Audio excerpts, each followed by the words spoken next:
Voltamos para o segundo bloco do nosso programa sobre literatura e direito. Estamos conversando com o professor Luiz Carlos Canceria de Olivo, autor do livro O Ensino do Direito através da Literatura. Bem, professor Luiz Carlos, em pesquisa mais recente, o professor Arnaldo Godoy sustenta que a literatura ela pode fornecer subsídios para que o meio social onde o direito se desenvolve, se constrói e seja compreendido. O senhor acredita mesmo que, sendo ficção, a literatura pode fornecer subsídios, por exemplo, para um juiz proferir uma sentença? E de que forma? Essa é uma das questões que se coloca no campo do debate teórico.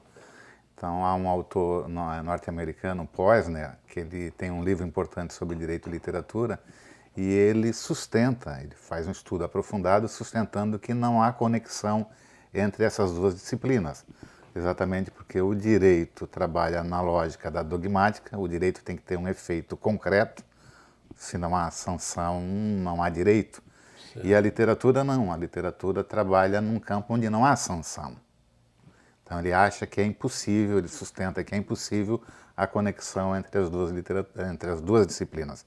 Nós, a partir do Godoy, por exemplo, que é uma figura importante no Brasil, que desde a década de 90 estuda esse tema, e eu me filio a essa corrente, nós sustentamos que é possível a conexão entre as duas disciplinas, entre as duas áreas do conhecimento.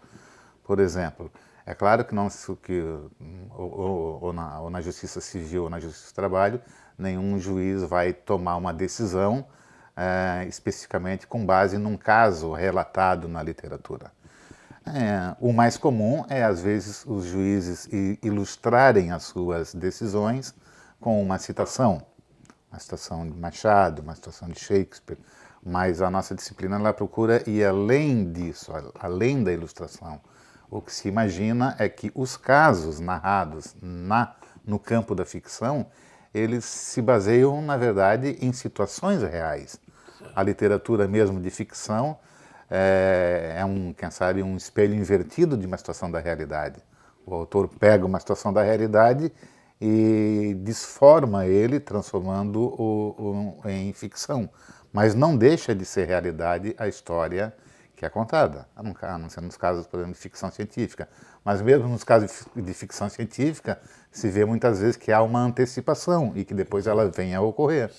Agora, no caso do retorno, o próprio estudo do Mercador de Veneza, por exemplo, quando se trata de uma discussão séria e aprofundada sobre um contrato de direito civil, um juiz pode levar em conta o estudo feito por Shakespeare em O Mercador de Veneza na hora de decidir sobre um contrato.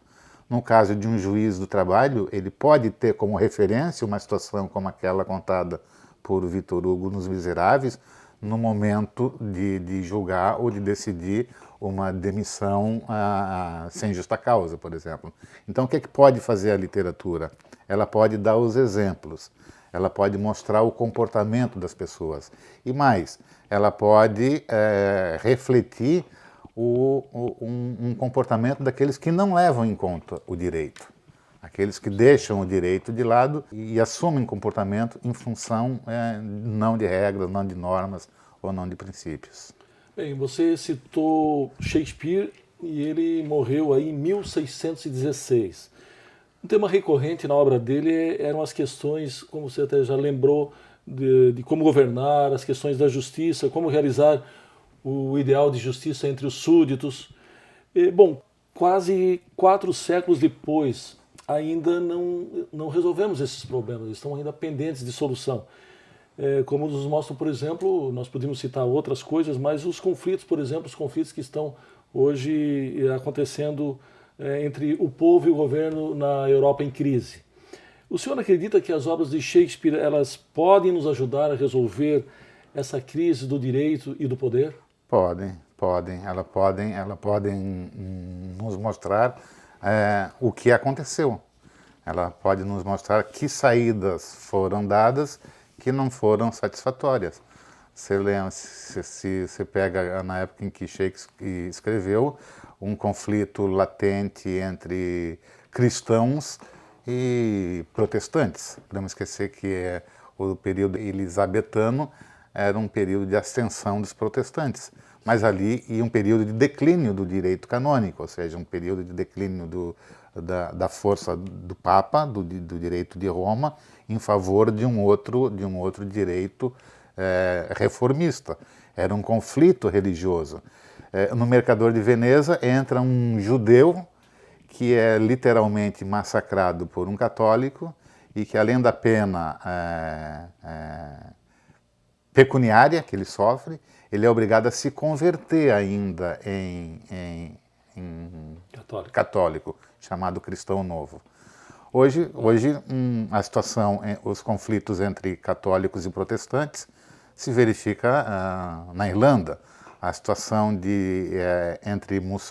a disputa entre muçulmanos e judeus se registra, por exemplo, na Palestina. A disputa entre ortodoxos e outras correntes também cristãs se verifica em próprio Jerusalém.